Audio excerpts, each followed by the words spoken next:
Hello everyone and welcome back. In our last season, we went through the principles of our robotic aortic valve replacement procedure, or RAVR, done through a transaxillary incision to address isolated aortic valve disease and even adding things like an aortic root enlargement. Many of what you're about to see are the first time they've ever been performed. And let's start with the most common scenario, and that's atrial fibrillation. Many patients with aortic valve disease present with concomitant AFib. Now that can be solved, particularly in paroxysmal atrial fibrillation, by epicardial solutions. And those that have larger atrium with persistent atrial fibrillation, as we've seen in our previous episodes, may be best served with a full biatrial Cox-Maze procedure. So let's take a look at how we approach RAVR with concomitant surgical solutions for atrial fibrillation. Building upon our experience now with the fundamentals of robotic RAVR or RAVR, let's now talk about some concomitant procedures. Atrial fibrillation is a common presenting problem with aortic stenosis, and this is a patient that required a left atrial appendage epicardial occlusion for paroxysmal atrial fibrillation that was clearly documented. After assuming cardiopulmonary bypass, the dissection to expose the appendage, you can see through the transverse sinus, we can only see the tip of this windsock anatomy of the left atrial appendage. But as we explore further, you can see the base is much farther than that. And this is one of the challenges with epicardial occlusion of the left atrial appendage. One must make sure that this is applied clearly to the base. After initial dissection and exposure, arrest is achieved, and antegrade cardioplegia was delivered. And now separation from the right PA is helpful to further expose the base of the left atrial appendage. And in our opinion, this is best achieved with complete protection and on the arrested heart. Now you can start to see the base quite nicely. Now, the current measuring devices are not suitable for fitting through a working port through the transverse sinus. So we will now utilize a silk suture to help measure. So this is first passed through the working incision, and then we measure the actual base. And then this is grabbed through the working incision, measured, and then while we're picking the appropriately sized, in this case an AtriClip, we are dissecting out the base and arranging for exposure. Now this is called the Flex V device. Again, we have no affiliation to any industry, but this is made by AtriCure. It is quite feasible to stick through the working incision or working port. It has the ability to bend and flex, and this is ideally suited for this application. So as you can see, we're slowly bringing the appendage body, including its base, through the arms of the AtriClip. And this takes a little patience just to navigate that last bit all the way down prior to application. So now we've applied this, including beyond the tip, to make sure we have full occlusion of the left atrial appendage, as we can see demonstrated now nicely. And then this is then delivered back along the base to the into the pericardium, and then we will then deliver it and proceed with the RAVR. So once complete, aortotomy is performed, and we see the aortic valve nicely demonstrated, as we've shown previously. This is a bicuspid valve replaced with a 23 millimeter bioprosthesis, and then closed in the standard fashion. Now, what happens when you have persistent atrial fibrillation? This is a 77-year-old gentleman presented to our heart team for potential consideration of TAVR. However, the patient had persistent atrial fibrillation, and that was his primary driver of his symptoms. And therefore, after a detailed heart team discussion, despite his predicted STS risks of approximately 7%, we elected to proceed with concomitant RAVR with a full biatrial Cox-Maze procedure, largely at the patient's instruction and wishes. Therefore, the epicardial coronary sinus lesion was applied after left atriotomy. And for those that have not seen this before in previous videos, we'll walk through each step. Epicardial coronary sinus lesion is the first step.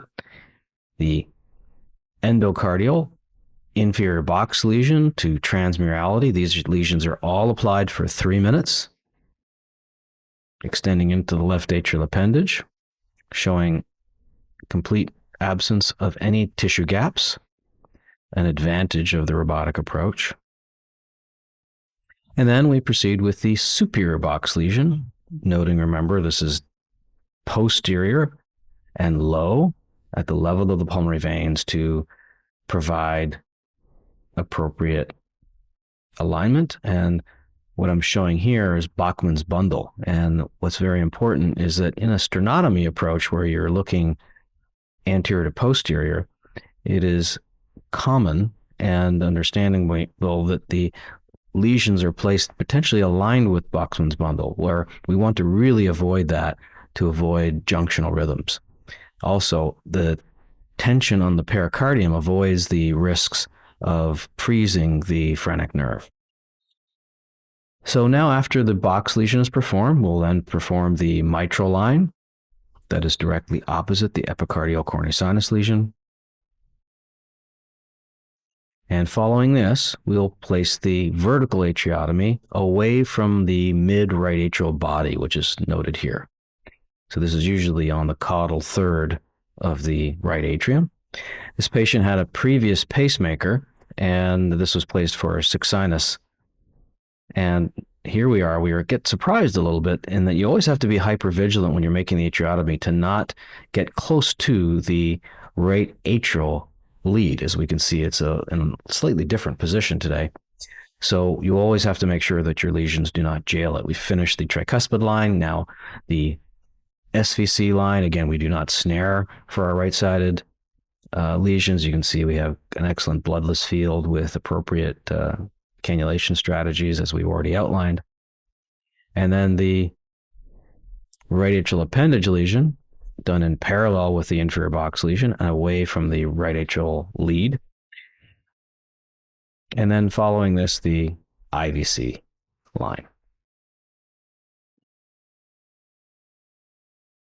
And following completion of the IVC line, we'll then go back to the left atrium and proceed to obliterate the left atrial appendage.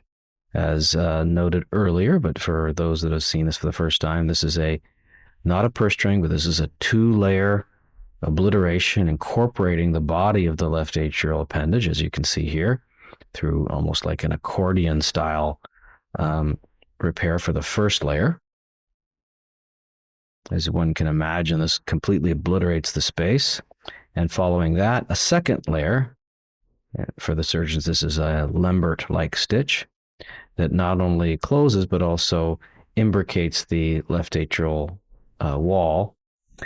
We then move to the right side and close the right atrium using PTFE suture. Again, this is CV4 Cortex. And now we've completed the maze procedure. We will then proceed to close the left atrial using the vertical mattress technique we've described previously to make sure we have good endocardial and epicardial alignment. Okay, well, we finished the maze component, and now we'll proceed to do the RAVR. To do that, to set up, we'll place our special stitch that we place at the base of the right atrial appendage, tacking to the pericardium and to the central tendon of the diaphragm for anchoring purposes. And this is the other arm of it to then expose the aortic root maximally. This is not mandatory to do, but it really enhances that. We'll give a dose of antegrade cardioplegia. Again, we use blood cardioplegia, microplegia, but any type of cardioplegia is suitable, including del nido for those that have used that routinely. One can observe that the aorta has some calcification, so we have to be very careful here. Here's the severely calcified valve in this elderly gentleman that was otherwise referred for a TAVR. We can see we can clearly eliminate any and all calcific material flush to the annulus with the robotic curved scissors.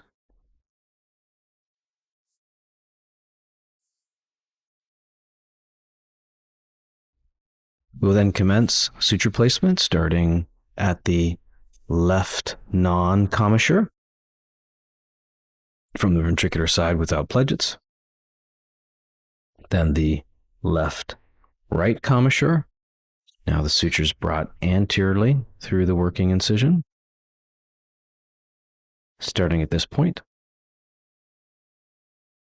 And then once we are past midline of the right, we switch to left-handed suture placements for the rest of the non,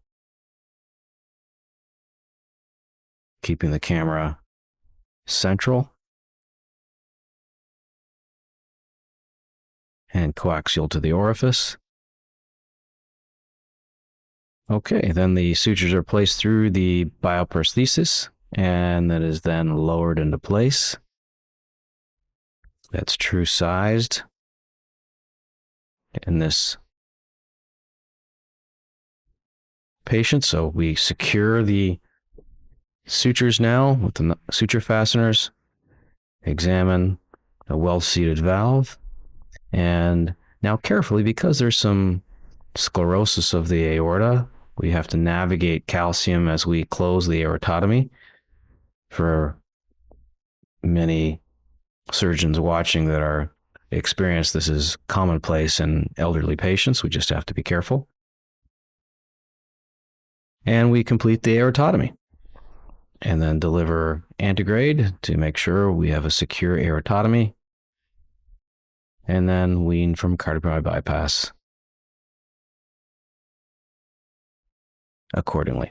And here we have the completed result with a normally functioning bioprosthesis with excellent hemodynamics and a gradient of 7. Now, this patient, despite his comorbidities, was extubated in the operating room. He has significant COPD, but this was safe for OR extubation, and he was discharged in AV sequential rhythm without atrial fibrillation at postoperative day 4. He was seen postoperatively in follow-up several months later and maintained AV sequential rhythm without the presence of atrial fibrillation.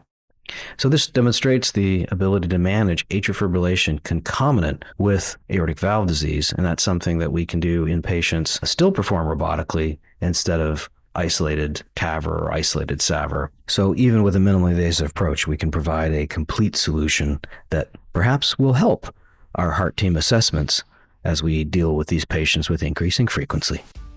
So now we've seen how to do RAVR and concomitant atrial fibrillation therapy of epicardial left atrial appendage occlusion, and more importantly, the biatrial full Cox-Maze procedure. So join us in our next episode where we're going to approach how to do a transaortic septal myectomy in conjunction with a RAVR.